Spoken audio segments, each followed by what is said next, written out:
Sa ngayon po, ilo po sa lahat dyan. Ngayon ay mabagal po ang ating usad dahil paparating po tayo sa toll gate ng Balagtas exit. At galing tayo ng Nueva Ecija. Dito tayo ngayon sa bypass road. Sa mga oras na ito ay dahan-dahan po tayong umaabante dahil po ay siksikan po ngayon dito. Para po papasok tayo sa NLEX. Southbound po tayo dahil tayo po ay pauwi na ng Manila. Kaya dito po sa dulo ay may konting kabagalan po talaga dito. Dahil mayroong ginagawa sa gilid at nandito na nga yung nag-iipon ang buhos ng mga sasakyan. Shout out sa lahat ng mga driver dyan. Sana ay hahabaan natin ang ating pasensya at magiging kalmado lang po ang lahat dahil hindi talaga natin maiwasan ang mayroong sumisingit dyan sa ating linya dahil na pagdatingan dyan sa dulo ay nandyan na nagkukumpulan ang mga sasakyan. Kaya ingat-ingat lang sa pagmamaneho. Magbibigayan lamang po tayong lahat. Sa pagmamaneho po natin, dapat tayo ay magbigayan para iwas tayo sa aksidente at iwas na rin po tayo sa abala. Kaya ayan na po, para tuloy-tuloy lang po ang ating agos. Kung sino yung nakapwesto, pagbigyan na siya yung paunahin natin para walang sabit. Kaya ito na po tayo ngayon, malapit na po tayong lalabas dyan sa toll gate ng Balagtas at mag-i-entry na tayo dyan sa North Luzon Expressway papuntang Manila, Quezon City, gusto pa yan ng expressway. Tara let's mga kabiyahero.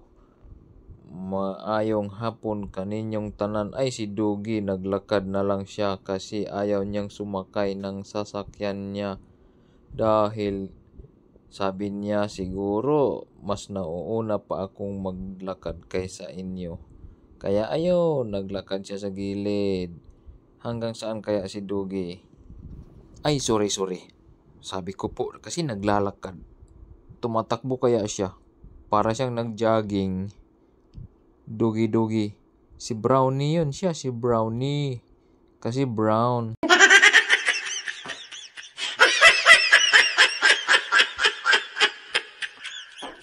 At tulad na lamang po ng truck na yan, sisingit po siya dito sa aming linya.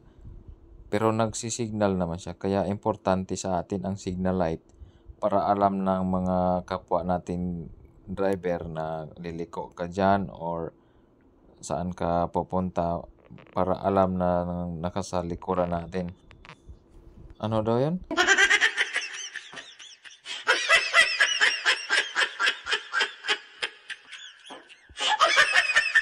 Naunsa po nang kakayupat.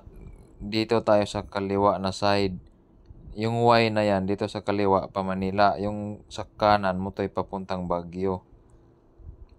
Pero sa Baguio, walang Baguio doon.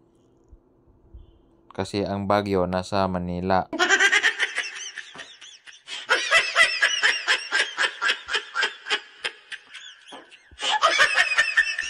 Doon galing sa Baguio ang Baguio Benz o Pitsay Baguio. Mutabok na ta diha. Kanang mga sakyanan ng katalikod nato mo na padulong og Baguio. Sutoy na sila. Kami ani, papasok pa mi ani sa NLEX.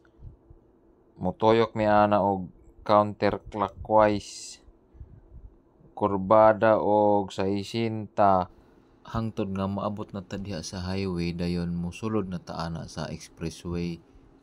Ug kani karon atuan ang dunganan ang mga sakyanan nga gikan sa Baguio, padulong na sila og Manila, kanang naa diha sa ato ang kaliwa. Ayan na, papasok na tayo ng NLEX Expressway. gikan ta sa norte padulong ta sa South Expressway. Giginto Bulacan. Parehas na siya og Malolos. Giginto Malolos diha na mulusot padulong og Manila. Mao tong giagyan sa yellow nga truck.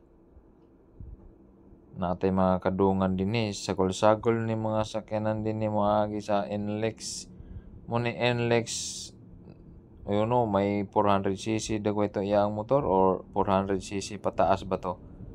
Basta mo to ang motor nga pwedeng makaagi dinhi sa expressway, mga dagko nagmakina. Ang pinakaubos nga makina 375 kay i-round off kuno na nila mo nang maabot og 400. Muna ang expressway legal, pero pag mga gagmay lang nga makina, mga gagmay nga motor, na uban dagko nga motor pero gagmay makina, dili gihapon siya pwede dinhi.